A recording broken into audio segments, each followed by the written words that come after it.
हो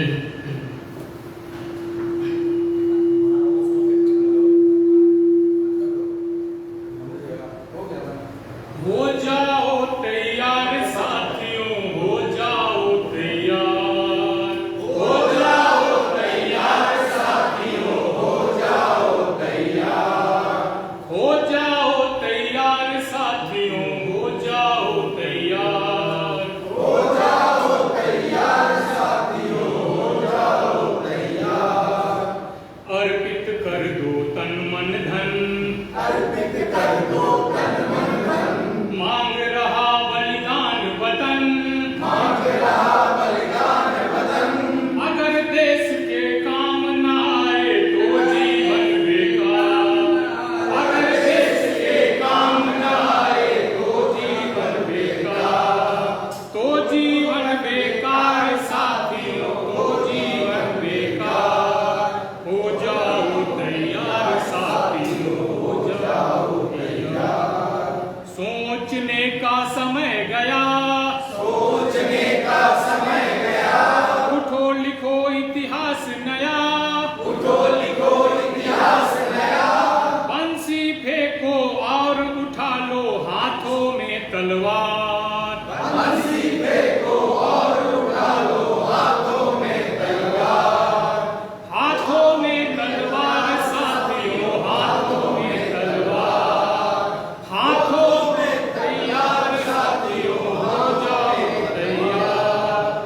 तूफानी गति रुके नहीं, तूफानी गति रुके नहीं। शीश कटे पर झुके नहीं, शीश कटे पर झुके नहीं। तने हुए माथे के सम्मुख ठहर न पाती हार, तने हुए माथे के सम्मुख ठहर न पाती हार, ठहर न पाती हार साथियों, ठहर न पाती हार, ठहर न पाती हार साथियों, ठहर न पाती हार। हो जाओ तैयार साथियों, हो जाओ तैयार। कांप उठे धरती अंबर, कांप उठे धरती अंबर। और उठा लो ऊंचा स्वर, और उठा लो ऊंचा स्वर। कोटि कोटि कंठों से गूंजे भारत की जयकार, कोटि कोटि कंठों से गूंजे भारत की जयकार, भारत की जयकार साथियों, भारत की जयकार, भारत की जयकार साथियों, भारत की जयकार। हो जाओ तैयार साथियों, हो जाओ तैयार, हो जाओ तैयार साथियों, हो जाओ तैयार, हो जाओ तैयार साथियों, हो जाओ तैयार, हो जाओ तैयार साथियों, हो जाओ तैयार। भारत माता की जय, भारत माता की जय, भारत माता की जय।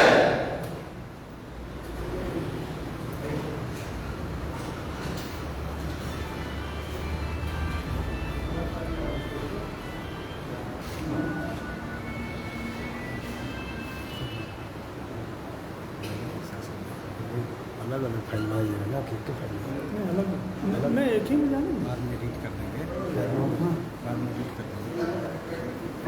हरिओम, हरिओम।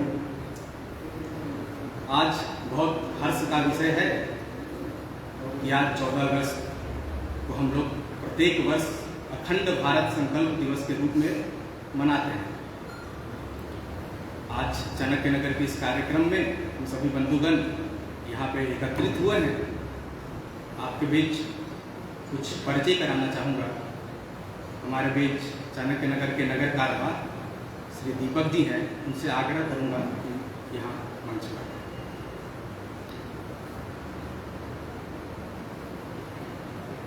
और हमारे बीच आज संघ के प्रचारक श्री सारस्वत जी हैं, जो आज के मुख्य वक्ता भी हैं, उनसे भी आग्रह करूँगा।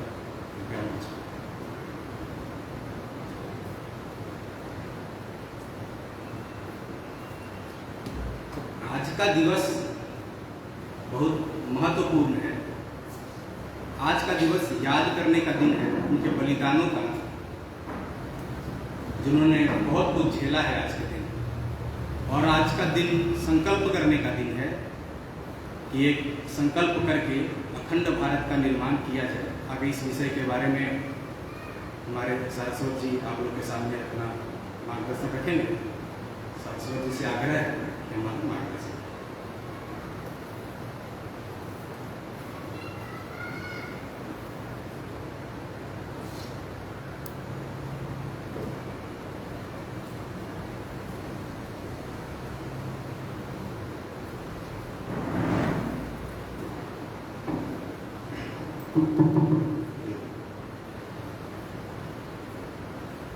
सभी से एक आग्रह है, कृपया अपने चलंत दूरभाष अर्थात मोबाइल को साइलेंट मोड में कर लें कि किसी प्रकार का डिस्टरबेंस ये ना हो।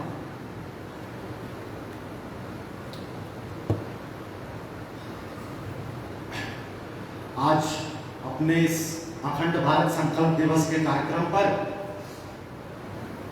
यहाँ प्रत्यक्ष रूप से अथवा आभासी रूप से फेसबुक लाइव के माध्यम से उपस्थित सभी साथियों को नमस्कार। आज अपना देश और पूरा विश्व एक वैश्विक महामारी के दौर से गुजर रहा है। ऐसे समय सभी देश अपने अपने ढंग से इस महामारी से निपटने में लगे हुए हैं। बंधुओं, इस समय हम भारत के लोग भी इस महामारी से निपटने के लिए अनेक प्रकार के उपायों को कर रहे हैं। इसमें सबसे प्रमुख बात है वैक्सीनेशन। हम सभी युवा साथी सरकार द्वारा बताए गए नियमों का अक्षरशः पालन कर भी रहे होंगे। सोशल डिस्टेंसिंग से इस कोरोना नामक महामारी से हमारा देश बाहर निकल सकेगा। इसलिए सोशल डिस्टेंसिंग, प्रिकॉशन और वैक्सीनेशन ये तीन चीजें अत्यंत आवश्यक है। आज जिस विषय की चर्चा करने के लिए हम सभी यहाँ एकत्रित हुए हैं, जैसा कि शेखर जी ने बताया, वह विषय है अखंड भारत। आज हम सभी अखंड भारत संकल्प दिवस मना रहे हैं और इसी संदर्भ में, इसी संबंध में मैं आप सबसे कुछ चर्चा करने के लिए यहाँ उपस्थित हूँ। एक बार एक स्कूल के शिक्षक ने अपने विद्यार्थियों से पूछा कि अपने में से स्वर्ग कौन कौन जाना चाहता है। तो सारे विद्यार्थियों ने अपने हाथ खड़े कर दिए। फिर उस शिक्षक ने पूछा कि अपने में से नर्क कौन जाना चाहता है। तो एक भी विद्यार्थी ने अपना हाथ खड़ा नहीं किया। इन सब में एक विद्यार्थी ऐसा था जो न स्वर्ग जाने वालों में था और न ही नर्क जाने वालों में था। तो शिक्षक ने उस विद्यार्थी से पूछा कि क्या बात है, तुम स्वर्ग जाने वालों में भी हाथ नहीं उठाए और नर्क जाने वालों में भी हाथ नहीं उठाए, तो तुम्हारी इच्छा क्या है? तो उस विद्यार्थी ने उत्तर दिया कि मैं स्वर्ग को धरती पर ही लाने वाला हूं। ऐसे सभी साथी जो स्वर्ग को धरती पर लाने का विचार रखते हैं, ऐसे सभी युवा साथी मेरे सामने प्रत्यक्ष अथवा आभासी रूप से उपस्थित है। ऐसे साथियों, अपने देश के एक सुप्रसिद्ध साहित्यकार, राजनेता और क्रांतिकारी हुए जिनका नाम था महर्षि योगी अरविंद अरविंदो घोष। उनका कहना था कि किसी भी राष्ट्र को यदि आगे बढ़ना है, समृद्ध बनना है, शक्तिशाली बनना है, तो उसके लिए तीन बातें आवश्यक होती हैं: अतीत का गौरव, वर्तमान की पीड़ा और भविष्य के सपने। और आज का अपना जो विषय है अखंड भारत, वह इन तीनों बातों को स्पर्श करता है। अब यदि इन तीन बातों का ध्यान करते हैं तो प्रश्न उठता है कि अतीत का गौरव क्या था। तो यदि एक कवि के शब्दों में कहना हो तो कहेंगे कि जब वन फल खाकर, छाल पहनकर, जब पश्चिम ने लाज बचाई, तब भारत से सामगान का स्वर्गिक स्वर का दिया सुनाई। अज्ञानी मानव को हमने दिव्य ज्ञान का दान दिया था, अंबर के ललाट को चूमा, अतल सिंधु को छान लिया था। तो इस प्रकार का अपना देश था और ऐसा देश बनाने के लिए हम सभी संकल्पबद्ध भी हैं। तो अब प्रश्न उठता है कि ऐसा देश कौन बनाएगा, किसके माध्यम से ऐसा देश बन पाएगा? तो उसका स्वाभाविक उत्तर है युवा शक्ति। युवा शक्ति के माध्यम से ही इस प्रकार का देश बन सकता है। साथियों, सारी दुनिया के इतिहास को जब हम देखते हैं कि कहीं भी कोई बड़ा परिवर्तन यदि आया है तो युवकों के माध्यम से ही आया है, युवकों के बल पर ही आया है। भारत के इतिहास में भी 1857 का पहला स्वाधीनता संग्राम हुआ, उसमें लड़ने वाले जिन्होंने सब प्रकार से लड़ाइयाँ लड़ी, उस संग्राम में भाग लिया और बलिदान भी दिया, ऐसे सब लोग युवा ही थे। 1947 से पूर्व जिन लोगों ने स्वाधीनता आंदोलन में भाग लिया उनमें भी अधिकांश युवा ही थे। स्वतंत्र भारत में भी जब आपातकाल थोपकर समाज की स्वतंत्रता पे पाबंदी लगाई गई, एक प्रकार से जब लोकतंत्र की हत्या हो गई थी, ऐसे समय में भी इस देश में यदि लोकतंत्र की पुनर्प्रतिष्ठा हुई तो युवकों के बल पर ही हुई, उनके माध्यम से ही हुई।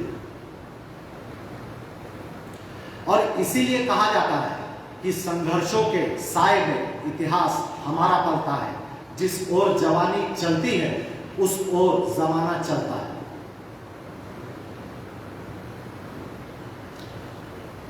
तो युवकों की पहचान क्या होती है? तो कहा जाता है कि युवक हार जाते हैं लेकिन यौवन कभी ना हारा। एक निमिष की बात नहीं है, चिर संघर्ष हमारा। पृथ्वीराज की आंखें जाती, स्वप्न उनके जाते, घाव भर जाते हैं, दाग पर सदा अमिट रह जाते हैं। मृतमय जीवन और जीवितों में ज्वाला सुलगाती, भ्रष्ट भग्न मां के मंदिर को पुनः पवित्र बनाती। इस प्रकार का जो संकल्पवान व्यक्ति है वो युवा है, और ऐसे युवाओं के आधार पर ही अखंड भारत का संकल्प पूरा किया जा सकता है। हम सब जानते हैं कि 1857 तक देश के ऊपर लगातार 3000 वर्षों से आक्रमण हो रहा था, आक्रांता बाहर से आ रहे थे। सबसे पहले यूनानी आए, रोमन आए और ग्रीक आए। यहां भारत आकर पराजित हुए और चले गए। उसके बाद शक आए, हुरुन आए और कुषाण आए। वे भी पराजित हुए और हम उनको डाइजेस्ट कर गए, उनको हजम कर गए। वे हमारे समाज के ही अंदर समाहित हो गए। उसके बाद फ्रेंच आए, पोर्टुगीज आए, डेनिश आए, डच आए और अंत में ब्रिटिशर्स आए। इसी बीच में मुगल आए, तुर्क आए, कारतर आए, अरबी आए और फारसी आए। तो हम लगातार 3000 वर्ष सतत लड़ते रहे हैं। इस लड़ाई के जो भी ऐतिहासिक पृष्ठ हैं, अच्छे और बुरे, हमने सबसे सीखा है, क्योंकि सीखना यह हमारा स्वभाव है। और सीखने के अंदर हमको यह ध्यान में भी आया कि हम कौन थे, इस बात को हमको कभी भूलना नहीं। 1857 के जन क्रांति में नारा लगा, फिरंगी मारो, देश बचाओ, आजादी लाओ। ईस्ट इंडिया कंपनी के साथ ब्रिटिश हुकूमत मिली, देश जाति में, पंथ में और राज्यों में बटा हुआ था। उसमें फूट डालने का कार्य यह ब्रिटिश हुकूमत और ईस्ट इंडिया कंपनी ने किया। उस समय जो जन क्रांति हुई 1857 में, उसको हम विजय में परिवर्तित नहीं कर पाए। यदि हम उस क्रांति को विजय में परिवर्तित कर पाते तो आज अपने देश का स्वरूप कुछ और होता। उसके बाद ईस्ट इंडिया कंपनी चली गई और देश के ऊपर ब्रिटेन की आधिकारिक सत्ता स्थापित हो गई। उसका पहला प्रथम ब्रिटिश वाइसरॉय क्वीन विक्टोरिया के प्रतिनिधि के रूप में कलकत्ता पहुंचा, क्योंकि दिल्ली उस समय राज करने के लिए खाली नहीं थी। इसीलिए पहला वाइसरॉय यह कलकत्ता में आया। उसके सामने भारत का एक मानचित्र नक्शा था, जिस पर अंग्रेजी में लिखा हिंदुस्तान और लिखा था 83 लाख स्क्वायर किलोमीटर, 83 लाख वर्ग किलोमीटर। इस क्षेत्र के मालिक यह अंग्रेज है। अगर हम इतिहास को और भूगोल को जानते हैं और विश्व के हिस्टोरियंस इतिहासकारों को भी जानते हैं, उनको पढ़ते हैं, तो हमारे ध्यान में आता है कि इतिहासकारों ने जब भी इतिहास लिखा है भारत के विषय में, तो विश्व के किसी भी इतिहासकार ने ये नहीं लिखा कि किसी भी इन्वेडर ने, आक्रांता ने जो भारत आया उन्होंने नेपाल पर हमला किया या तिब्बत पर हमला किया या अफगानिस्तान पर हमला किया या श्रीलंका पर हमला किया या म्यांमार भूटान पर हमला किया या पाकिस्तान पर या बांग्लादेश पर हमला किया। दुनिया के सभी इतिहासकारों ने सर्वसम्मत यही पंक्ति लिखी है कि invaders came and invaded Bharat, आक्रांता आए और भारत पर आक्रमण किया। भारत में जितने भी बड़े बड़े यात्री आए हैं, चाहे वह चीन के ह्यूएन त्सांग हो या अन्य अमेरिका या यूरोप के यात्री रहे, चाहे घूमने आए हो या भारत को खोजने आए, उन सब ने भी लिखा कि वे भारत गए और भारत को खोजने के लिए गए। उन्होंने ये नहीं लिखा कि वो जावा गए या सुमात्रा गए या भूटान गए या नेपाल गए, सब भारत गए ऐसा ही लिखते हैं। तो इन सब प्रमाणों से, तर्कों से एक बात तो सिद्ध हो जाती है कि उस समय का भारत क्या था, क्यों था और कितना था। हम जब अपने भारतीय वाङ्मय अर्थात भारतीय लिटरेचर का अध्ययन करते हैं, ऐसे धर्म ग्रंथों का अध्ययन करते हैं जिनकी उत्पत्ति भारत की भूमि पर हुई है, तो हमारे ध्यान में आएगा कि हमारे ग्रंथ भी हमारे भारत के मानचित्र का वर्णन करते हैं। जैसे विष्णु पुराण नामक ग्रंथ, जिसका श्लोक है उत्तरम यत् समुद्रस्य हिमाद्रश्चैव दक्षिणम वर्षम तद भारतम नाम भारती यत्र संतति। उत्तर में हिमालय और दक्षिण में सागर के बीच का जो भूभाग है वह भारत है और वहां रहने वाले लोग भारतीय।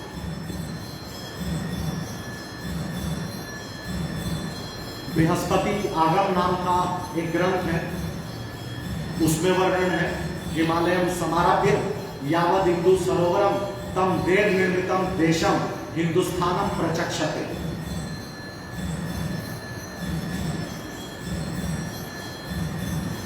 तो अपना भारत देश अखंड रूप में कैसा था, ये हम सबको ध्यान में आ जाता है इन बातों से। और इसीलिए जब पहले वाइसरॉय ने कलकत्ता में उस नक्शे को देखा, तो उस नक्शे को इंडिकेट करते हुए कहा कि we are the biggest empire in the world, क्योंकि उस समय भारत का क्षेत्रफल था 83 लाख वर्ग किलोमीटर, 83 लाख स्क्वायर किलोमीटर, जिसपे अंग्रेजों ने राज करना प्रारंभ किया। 15 अगस्त 1947 को हमने एक बड़ी कीमत चुकाकर एक बात सुनिश्चित कर दी, जो उससे पहले पूरे विश्व में असंभव मानी जाती थी। कहा जाता था कि in British empire the sun never sets, अर्थात ब्रिटिश साम्राज्य इतना बड़ा है कि वहां कभी सूर्यास्त तो होता ही नहीं, ऐसा कहा जाता था ब्रिटेन के साम्राज्य के बारे में। हमने 15 अगस्त 1947 को पूरे विश्व को यह कह दिया कि आज हम अंग्रेजी सल्तनत का सूर्य अस्त कर रहे हैं, किंतु उसकी एक बहुत बड़ी कीमत हम सबको चुका दी। 26 जनवरी 1950 को गणतंत्र घोषित हुआ। हमने कहा कि हमारे यहाँ राज्य व्यवस्था रिपब्लिकन होगी, गणतांत्रिक होगी, और समाज व्यवस्था डेमोक्रेटिक होगी, यानी लोकतांत्रिक होगी। इसीलिए विश्व के सबसे बड़े गणतंत्र और लोकतंत्र के रूप में हमने जब अपनी यात्रा प्रारंभ की, उस समय जो हमको भारत मिला और जो हमने भारत बनाया वो था 32,87,000 वर्ग किलोमीटर, 32,87,000 स्क्वायर किलोमीटर, 50,13,000 वर्ग किलोमीटर हमसे अलग हो गया।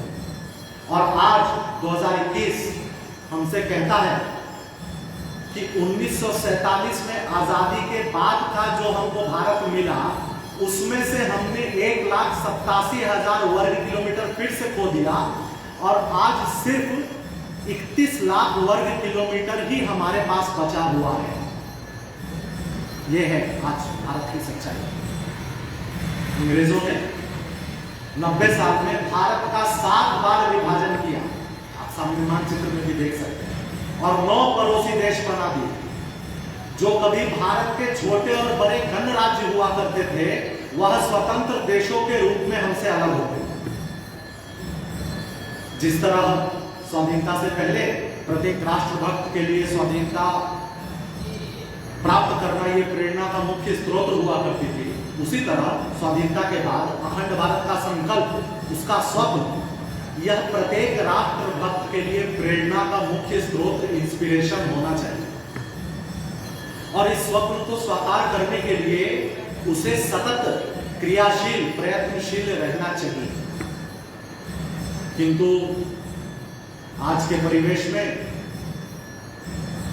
यह अत्यंत दुर्भाग्यपूर्ण बात हम सबके ध्यान में आती है कि कुछ लोगों को छोड़कर आज का जो साधारण जनमानस है, जो आम जनता है, वो अखंड भारत का विचार ही नहीं करती।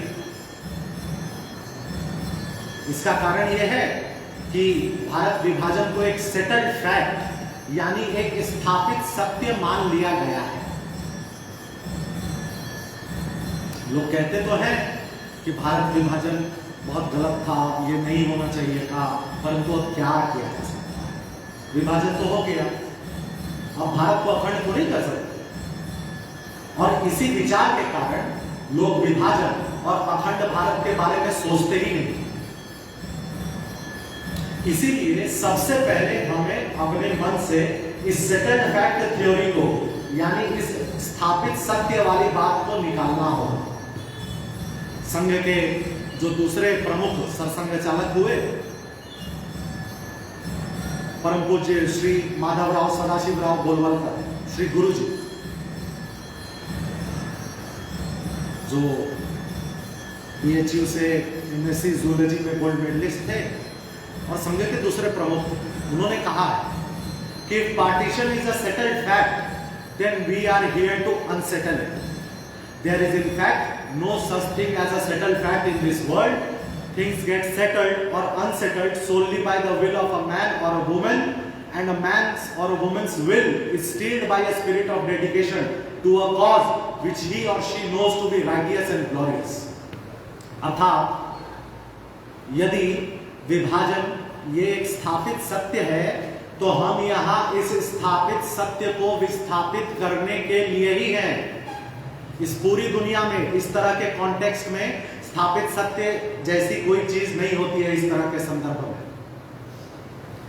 बातों का स्थापित होना या विस्थापित होना, यह व्यक्ति अथवा वहां के समाज की इच्छा शक्ति के विल पावर के ऊपर डिपेंड करता है, निर्भर करता है।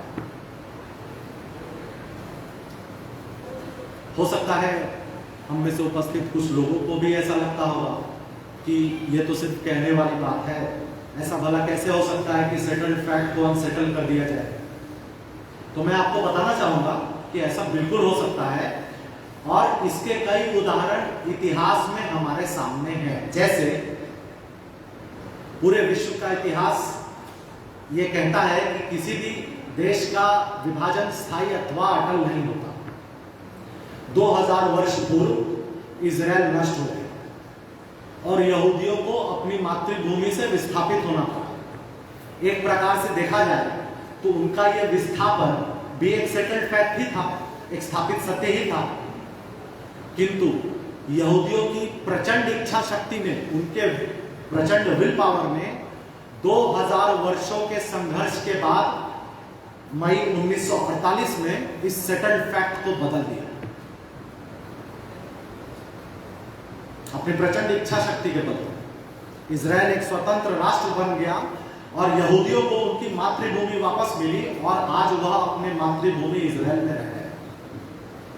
हम सबको भी यहूदियों की इस प्रचंड इच्छा शक्ति से प्रेरणा लेने की आवश्यकता है। दूसरे विश्व युद्ध के बाद 1945 में जर्मनी का विभाजन हो गया था।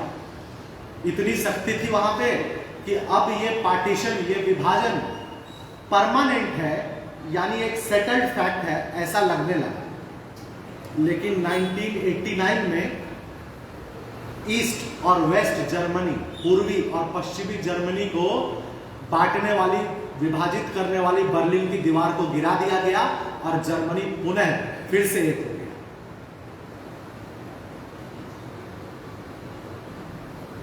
1954 में फ्रेंच कॉलोनी के हार के बाद वियतनाम भी नॉर्थ और साउथ वियतनाम में विभाजित हो गया था, परंतु वहां फिर वो वियतनाम एक होकर के आज एक अखंड वियतनाम के रूप में हमारे सामने है, एक वियतनाम के रूप में हमारे सामने है।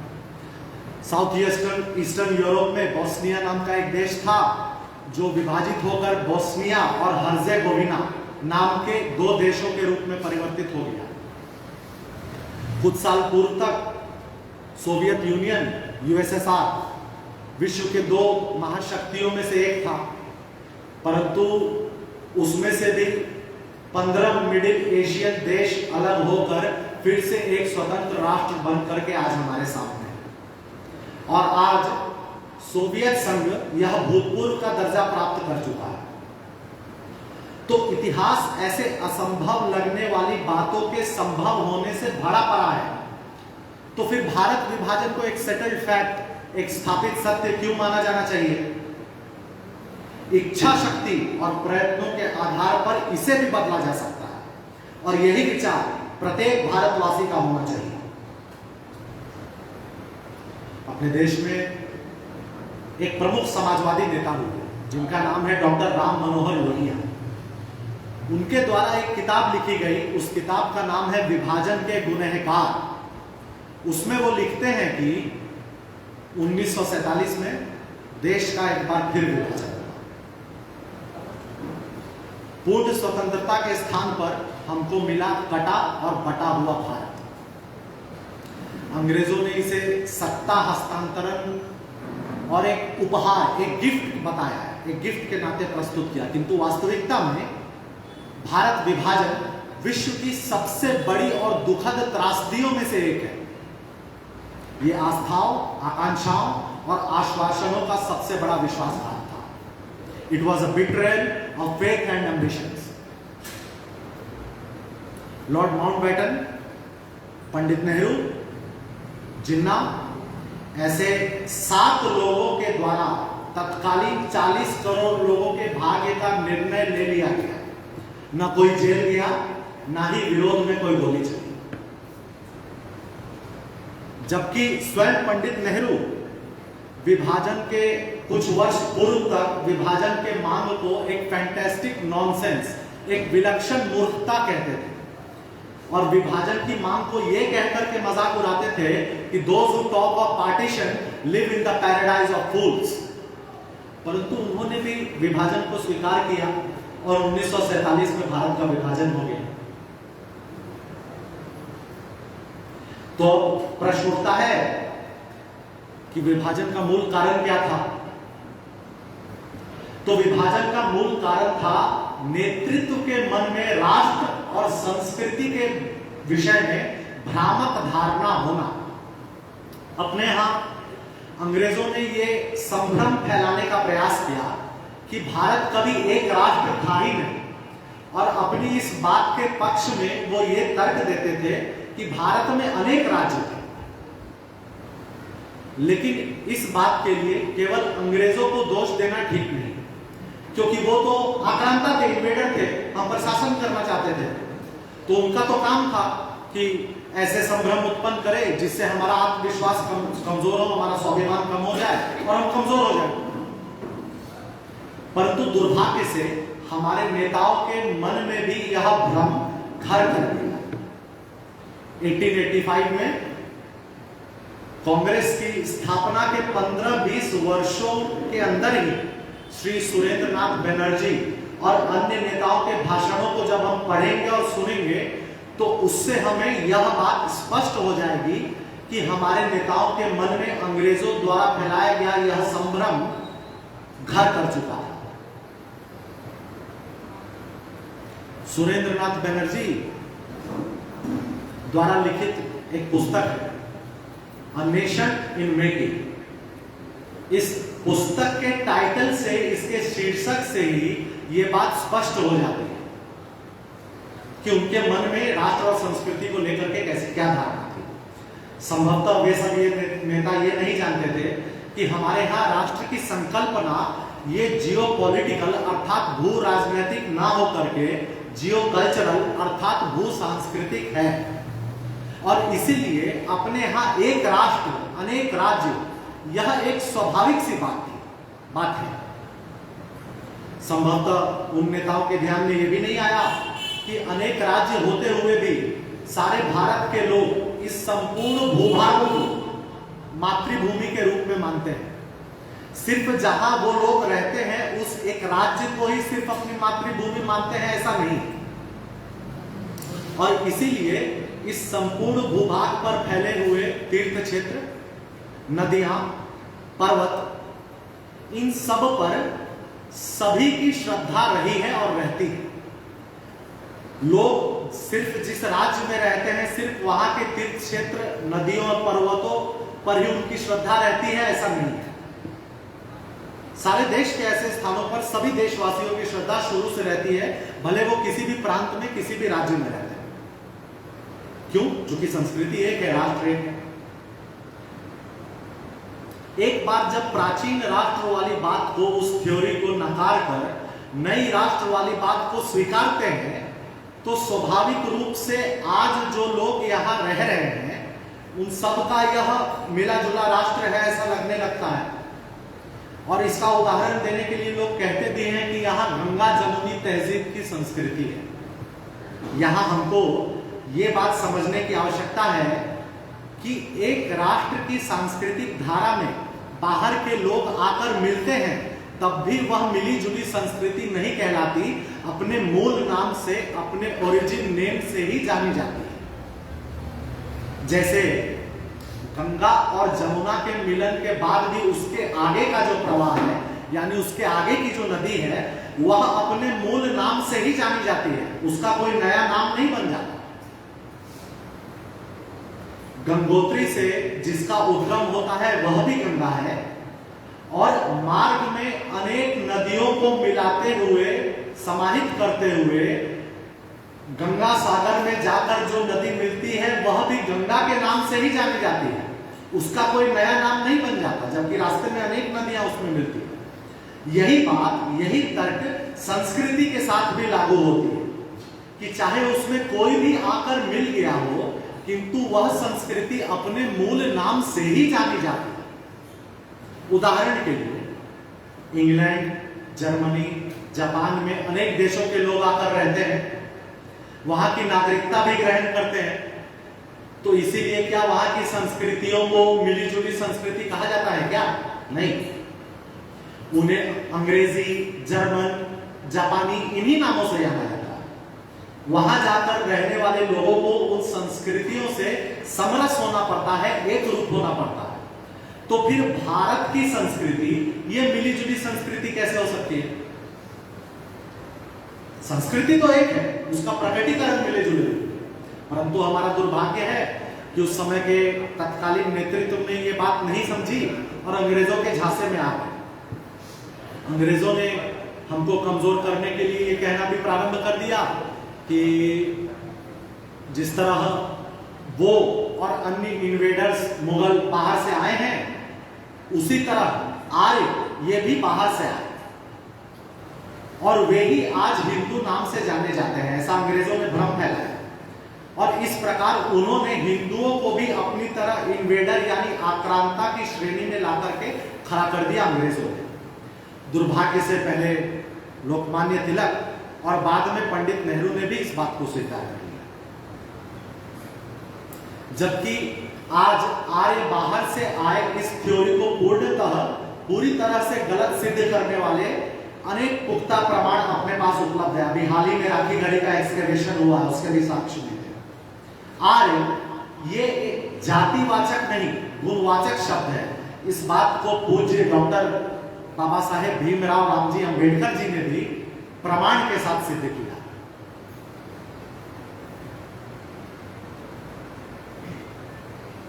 आर्य ये शब्द जातिवाचक नहीं गुणवाचक है, इस बात को पूज्य बाबा साहेब डॉक्टर भीमराव रामजी अंबेडकर भी प्रमाण सह सिद्ध कर चुके हैं।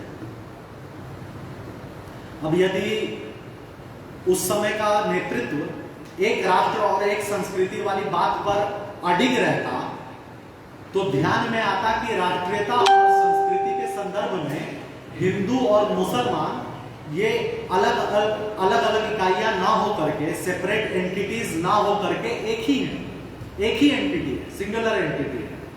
और इसीलिए मुसलमानों को आजादी की लड़ाई में शामिल करने के लिए अलग से आह्वान करने की आवश्यकता ही अनुभव नहीं होती। जिस प्रकार आम जनता के लिए किया हुआ आह्वान हिंदुओं की तरह मुसलमानों के लिए भी लागू होता था। 1857 के स्वाधीनता संग्राम में ऐसा हुआ भी था। लोकमान्य तिलक जी के द्वारा किए जाने वाले गणेश उत्सव और शिवाजी उत्सव में भी अच्छी संख्या में मुसलमान सम्मिलित होते थे। उनको अलग से बुलाने की आवश्यकता तो पड़ती नहीं थी।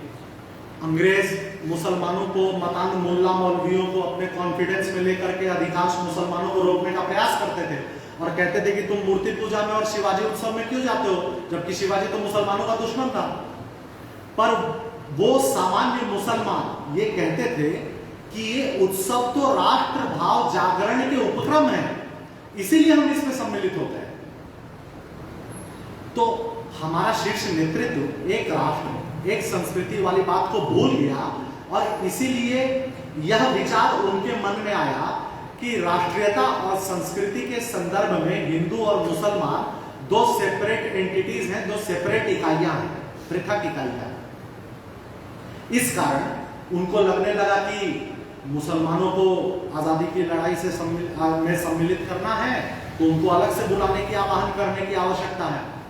और इसका परिणाम हुआ कि किसी भी कीमत पर आजादी की लड़ाई में मुसलमानों को साथ लाने के लिए स्पेशल अपीजमेंट, तुष्टिकरण प्रारंभ हो गया। जैसे हम आम भाषा में कहते हैं ना कि मन बढ़ाना, कहते हैं ना कि अरे देखो इसका तो मन बढ़ गया, तो उसी प्रकार इन सब का मन बढ़ाने का प्रयत्न यह आजादी से पूर्व ही तत्कालीन नेतृत्व के द्वारा प्रारंभ कर दिया गया, अपीजमेंट पॉलिटिक्स के कारण, तुष्टिकरण की राजनीति के कारण। जबकि ये बात शर्तों पर तय नहीं होनी चाहिए थी कि आजादी की लड़ाई में कौन सम्मिलित होगा और कौन नहीं, इसके लिए कोई शर्त नहीं होनी चाहिए। आगे चलकर यही स्पेशल अपीजमेंट, यही तुष्टिकरण विभाजन का कारण बना। अपने देश में अंग्रेजों ने इस आधार पर विभाजन के दो प्रयास किए, तुष्टिकरण और धर्म के आधार। पहला एक राज्य का विभाजन, दूसरा देश का विभाजन। किंतु विडंबना देखिए कि जहां एक राज्य के विभाजन के प्रयास को असफल कर दिया गया, वहीं देश के विभाजन का प्रयास सफल हो गया। 1905 में उस समय के वाइसरॉय लॉर्ड कर्जन ने बंग भंग योजना बनाई।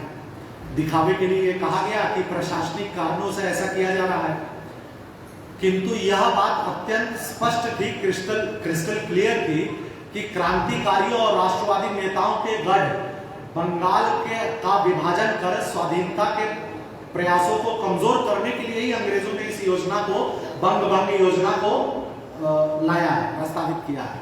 और इसीलिए सारे देश की जनता ने, विशेष करके बंगाल की जनता ने इसका प्रचंड विरोध किया।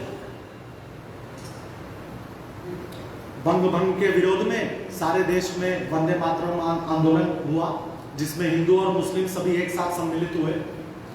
अंग्रेजों ने फूट डालने के लिए यह भी कहा कि मुसलमान बंग भंग योजना का समर्थन करता है। इस पर उस समय के पूर्वी बंगाल के सेंट्रल मुस्लिम एसोसिएशन ने कड़ा विरोध जताया और कहा कि मुसलमान इस बंग भंग योजना का समर्थन नहीं करता। उस समय के बंगाल के सेंट्रल मुस्लिम एसोसिएशन, खुद ढाका के नवाब सलीमुल्लाह भी इस आंदोलन में शामिल हुए और कहा कि बंग भंग योजना अंग्रेजों का एक शैतानी कारनामा है। इस कारण अंग्रेजों ने फूट डालने के लिए मुसलमानों को बहकाने का प्रयास तेज कर दिया, अपने एफर्ट्स को और तेज कर दिया।